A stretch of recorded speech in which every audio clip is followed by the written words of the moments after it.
उन द्वारपालों से कहा कि सुदामा जी को बुलाओ तो सही,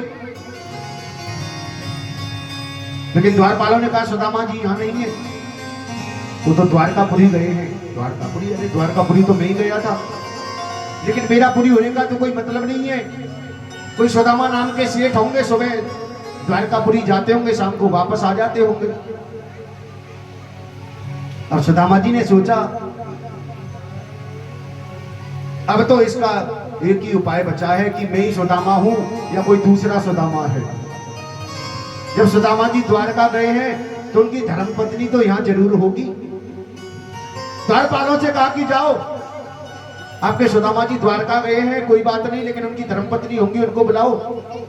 अब जैसे ही द्वारपालों ने अंदर जाकर के कहा कि दरवाजे पर कोई ब्राह्मण आया है, और सुशीला जी ने जैसे ही सुना कि ब्राह्मण आया है, अब सुशीला जी भगवान की कृपा से थोड़ी हो गई थी मोटी। अब जैसे ही सुदामा जी के सामने सुशीला जी आई तो सुदामा जी तो डर गए, नहीं ये नहीं है, चलने लगे। तो सुशीला ने आवाज लगाई, अरे स्वामी, अरे किधर जाते हो, मैं तो हूं आपकी धर्मपत्नी। सुदामा जी कहते, सुशीला तेरे लटक रहे दो दो चुटीला, तू इतनी मोटी कैसे है गई? तो सुशीला कहती है कि प्रभु ये सब द्वारकानाथ की कृपा है, द्वारकानाथ की कृपा। अरे तो पे बड़ी कृपा करी, तू तो ऐसी कर दी जैसे कोई तुम्हें हवा भर गई होए, और हम तो जैसे गए ऐसे ही वापस आ गए, हमारे तो कपड़ा भी वाले ना बदले। तो पे बढ़िया कृपा करी। तो सुशीला जी कहती है कि प्रभु आपको चाहिए थे भगवान के दर्शन, और मुझे चाहिए था वैभव। आपको तो भगवान के दर्शन मिल गए और मुझे वैभव मिल गया। और सुदामा जी ने कहा कि सुशीला तुम जानो, तुम्हारा काम जाने, और तो सोने की रोटी बनाओ, चांदी की दाल बनाओ, तुम जाने, तुम्हारा काम जाने। मैं तो वन में जाता हूं भगवान का भजन करने के लिए। फिर सुशीला कहने लगी, मैं अकेली यहाँ क्या करूंगी? सुशीला जी और सुदामा जी दोनों चल दिए। अंदर से आवाज आई, अरे सुदामा कहां जाते हो? अब सुदामा ने सोची, तो कन्हैया की आवाज है, अंदर बैठा टेढ़ी टांग वाला।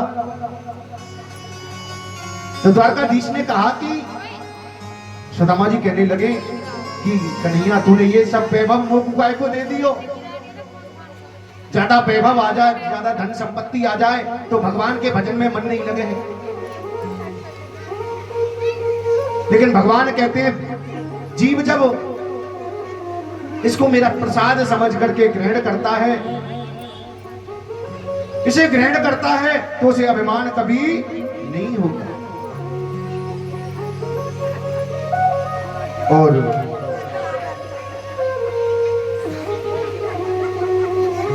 सुदामा जी महाराज दान आदि के कार्य में इस धन को लगाइए, आपका कल्याण होगा, द्वारकाधीश कहकर के चले गए। अनंत वर्षों तक सुदामा जी ने तप किया, इतना वैभव पाकर के भी सुदामा जी को जरा भी अभिमान नहीं हुआ। अंत में सुदामा जी गोविंद के धाम को प्राप्त हुए। बोले द्वारिका नाथ की जय। सुखदेव जी कहते, परीक्षित कृष्ण को आज ब्रज को छोड़े पूरे 100 वर्ष हो गए। कुरुक्षेत्र में श्रीमद पचक क्षेत्र कहते हैं, उसमें सूर्य ग्रहण के अवसर पर वसुदेव जी महाराज ने एक यज्ञ का आयोजन किया, अद्भुत यज्ञ किया। उस यज्ञ में बड़े बड़े ज्ञानी जन, महात्मा, अमलात्मा संत पधारे। ब्रजमंडल से गोपी आई, श्री राधा रानी आई, भगवान अपनी समस्त पत्नियों को साथ में लेकर के आए। मैया यशोदा भी आई, और मेरे द्वारकानाथ भी वहां आए। अपने लाला से मिलने से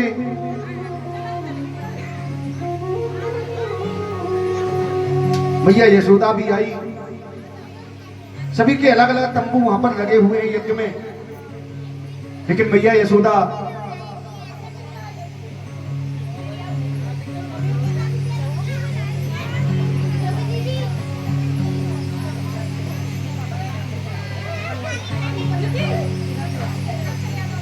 मैया यशोदा जैसी कन्हैया जी के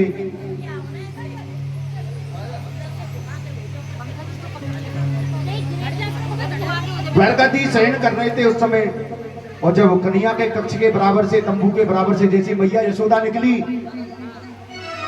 कि मेरा कन्हैया कौन से तंबू में है, कौन से कक्ष में है। अब जैसे ही कन्हैया ने सुनी ये इतनी मीठी आवाज तो और कोई नहीं बोल सके है, ये तो मेरी मैया यशोदा की आवाज है। कन्हैया दौड़ करके बाहर आए, मैया यशोदा के अंक से लिपट गई।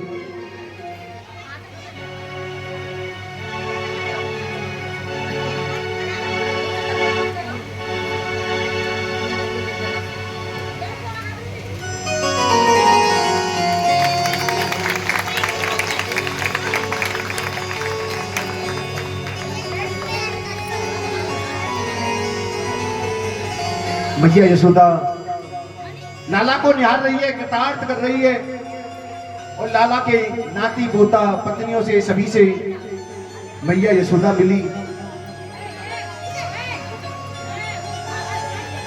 लेकिन मैया यशोदा वहां 10-5 दिन वास किया और मैया यशोदा चली गई। कृष्ण पत्नियां जब द्रौपदी से प्रश्न करती हैं, अब तो एक एक पत्नी ने विवाह का वर्णन किया, मेरे विवाह में इतने झगड़े हुए, इतना ये हुआ, मैया यशोदा को सब कुछ बतलाया। लेकिन वही कृष्ण पत्नियां कन्हैया से कहने लगी, कन्हैया हमने सुनी है कि इस यज्ञ में राधा रानी आई है, गोपियां आई हैं, हम भी गोपी के दर्शन करना चाहे हैं, हम भी राधा रानी के दर्शन करना चाहें। कन्हैया ने कही जाओ, जरूर दर्शन करके आओ, लेकिन खाली हाथ मत जाना, कुछ ना कुछ साथ में जरूर लेकर के जाना।